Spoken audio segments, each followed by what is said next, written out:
So we see Jen is actually irate at Blonsky for breaking out of prison,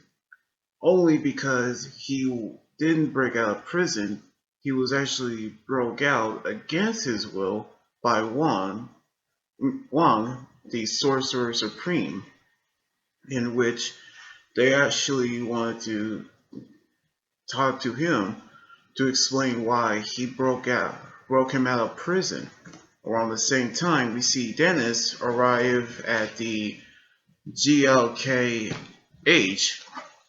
because he wanted to have a case because he was actually dating an imposter who turned out to be a shape-shifting light elf who actually impersonating someone named Megan the Dalsha, in which she's actually Rita from New Asgard, which we knew how Jen cannot take it because she's had to talk to Wong, which we see Benjamin Wong surprise as well as the Sorcerer Supreme, which he explained that he broke him out of prison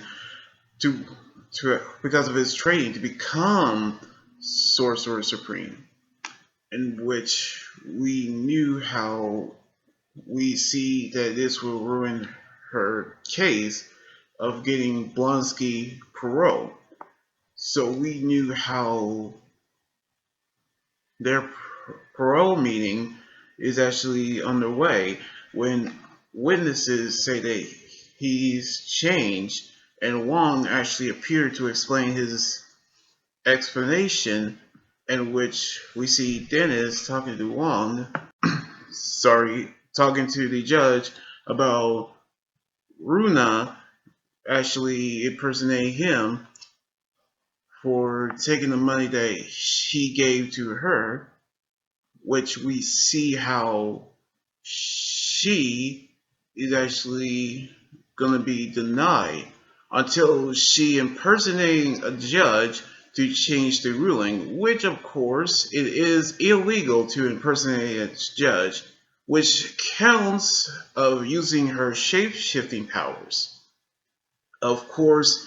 we knew how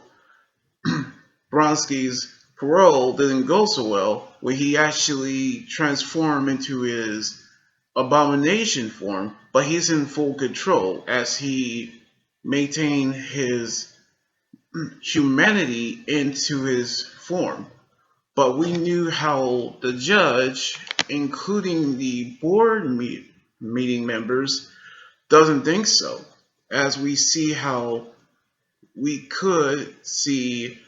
Jen actually help Dennis win his case, which he gets one sorry $175,000, and Runa is actually sentenced to 60 days for impersonating a judge, which is illegal, in which we see Megan the Dalsha, who is the real one, actually appear in court. And of course, we see Jen actually decide to figure out how to help her case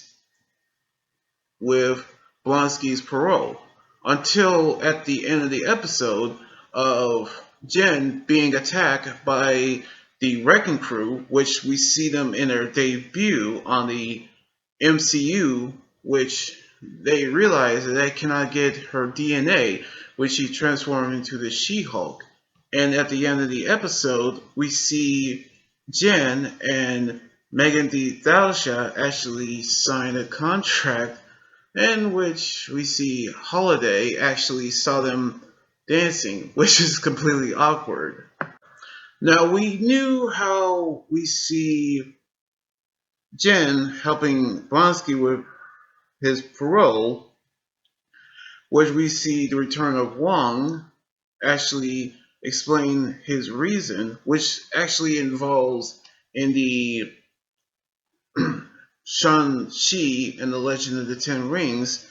Plus, we see the Wrecking Crew actually makes their debut on the Marvel Cinematic Universe,